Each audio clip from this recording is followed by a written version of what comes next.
अस्सलाम वालेकुम। पिछले लेक्चर में हमने different types of microscope discuss की। अब इस लेक्चर में हम बात करेंगे इमर्जेंस ऑफ सेल थ्योरी और फॉर्मुलेशन ऑफ सेल थ्योरी। अगर आप लोगों को याद हो तो सेल थ्योरी की तीन बुनियादी प्रिंसिपल हैं। वो क्या है? All organisms are made of cells and the products of cells. तमाम ऑर्गेनिजम्स यूनिसेलुलर बैक्टीरिया से लेकर हायर प्लांट एनिमल तक सेल्स पर मुश्तमिल होते हैं और सेल्स के प्रोडक्ट पर मुश्तमिल होते हैं। सेल के प्रोडक्ट से क्या मुराद है? सेल के अंदर बहुत सारे बायोलॉजिकल कंपाउंड होते हैं और सेल के बाहर एक्स्ट्रा सेलुलर मैट्रिक्स होता है, उसको हम सेल प्रोडक्ट्स कहते हैं। ठीक है। दूसरा पॉइंट क्या है? All cell come from pre existing cells. नए सेल पहले से मौजूद सेल से बनते हैं थ्रू सेल डिवीजन। ठीक है। और तीसरा पॉइंट क्या है? Cell is the smallest organisational unit of all living organism. और सेल जानदारों की जिस्म की सबसे बुनियादी इकाई है। ठीक है। अगर आप इन तीन प्रिंसिपल को देखें तो ये तीन प्रिंसिपल सुनने और समझने में बहुत सिंपल लगते हैं, लेकिन इनको डेवलप होने में तकरीबन 200 साल लगे। और ये किस चीज़ की वजह से मुमकिन हुआ? After the discovery of microscope. क्योंकि before the discovery of microscope किसी को भी नहीं पता था कि ऑर्गेनिजम्स किस तरह स्ट्रक्चर्स होते हैं, किस तरह फंक्शन परफॉर्म करते हैं। और दुनिया में इतने सारे माइक्रो ऑर्गेनिजम्स मौजूद हैं, ये भी किसी को नहीं पता था। ठीक है। तो जब माइक्रोस्कोप को डेवलप किया गया तो इसके बाद बायोलॉजी में बहुत ज़्यादा तरक्की हुई। यहाँ पे हम बात करेंगे history of microscope and formulation of cell theory. यहाँ पे हम history of microscope and cell theory को साथ लेके चलेंगे। ठीक है। First microscope. The very first microscope was developed by Zacharias Janssen and Hens in Holland in 1595. First microscope Zacharias Janssen and Hens Janssen, ये दोनों बाप बेटे थे। ठीक है। और ये लेंस मेकर थे, लेंस बनाते थे। उन्होंने सबसे पहले माइक्रोस्कोप को इन्वेंट किया या डेवलप किया।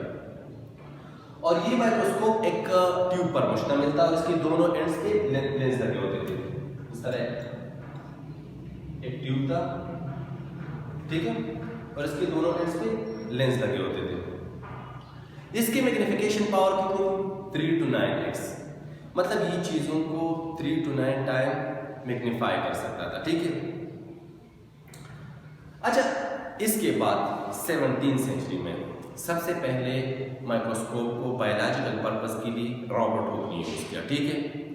1665 में रॉबर्ट हुक ने अपना एक माइक्रोस्कोप को डेवलप किया। ठीक है। और इसकी मैग्निफिकेशन पावर कितनी थी?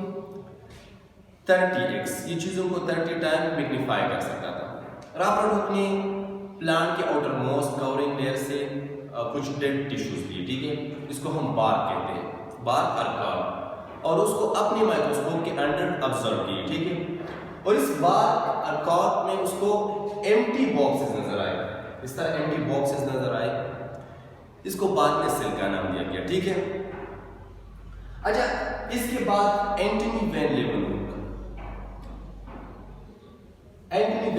ने अपना एक पावरफुल माइक्रोस्कोप डेवलप किया और इसकी मैग्निफिकेशन पावर तकरीबन 300x थी।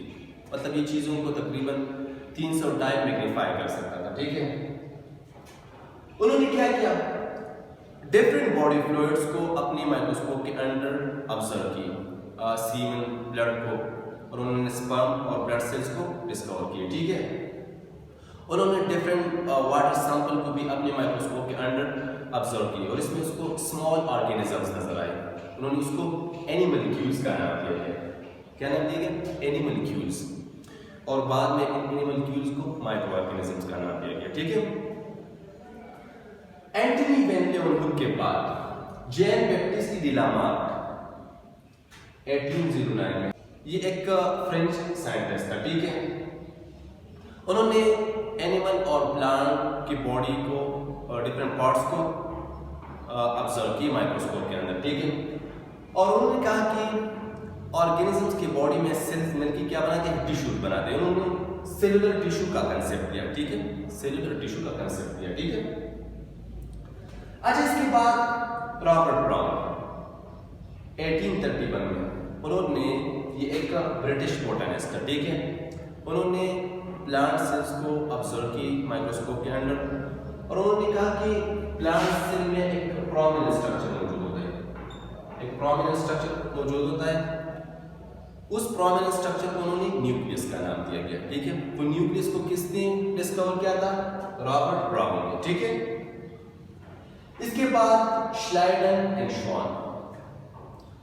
श्लाइडन एक बोटनिस्ट था, ठीक है, और श्वान एक ज़ूलॉजिस्ट था। बोटनिस्ट वो साइंटिस्ट होता है जो प्लांट को स्टडी करते हैं, और ज़ूलॉजिस्ट वो साइंटिस्ट होता है जो एनिमल को स्टडी करते हैं, ठीक है। तो उन्होंने इंडिपेंडेंटली, श्लाइडन ने 1838 में और श्वान ने 1839 में, श्लाइडन ने प्लांट के डिफरेंट पार्ट्स को ऑब्जर्व किए, ठीक है, और उन्होंने कहा कि प्लांट के डिफरेंट पार्ट्स सेल्स पर मुश्तमिल होते हैं, ठीक है। और श्वान ने एनिमल के डिफरेंट पार्ट्स को माइक्रोस्कोप के अंडर ऑब्जर्व किए, उन्होंने कहा कि एनिमल के डिफरेंट पार्ट्स सेल्स पर मुश्तमिल होते हैं, ठीक है। तो मतलब श्लाइडन ने प्लांट में सेल्स को डिस्क्राइब की और श्वान ने एनिमल में सेल्स को डिस्क्राइब किया, ठीक है, जो ऑलरेडी रॉबर्ट हुक ने डिस्कवर की थी, ठीक है। इसके बाद जैन एवेंगेलिस्ट बर्कनजी, ये एक चेक साइंटिस्ट है, ठीक है। उन्होंने 1839 में प्रोटोप्लाज्म का कंसेप्ट दिया। प्रोटोप्लाज्म क्या होता है?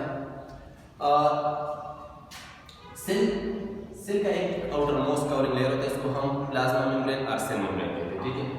और सेल मेम्ब्रेन के अंदर फ्लूइड मौजूद होता है, इसको हम साइटोप्लाज्म कहते हैं। क्या कहते हैं? साइटोप्लाज्म।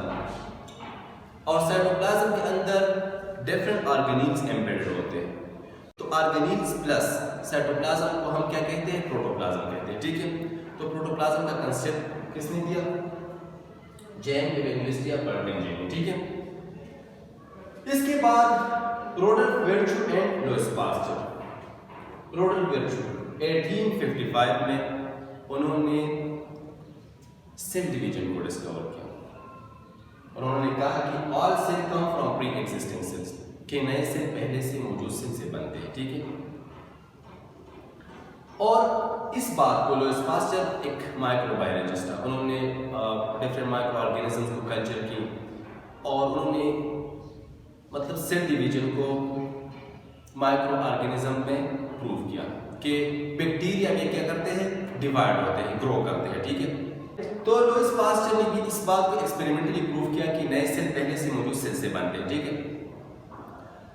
अच्छा, अगर आप देखें तो यहाँ तक तकरीबन सेल के जो 3 प्रिंसिपल हैं ये अभी डेवलप हुए, ठीक है।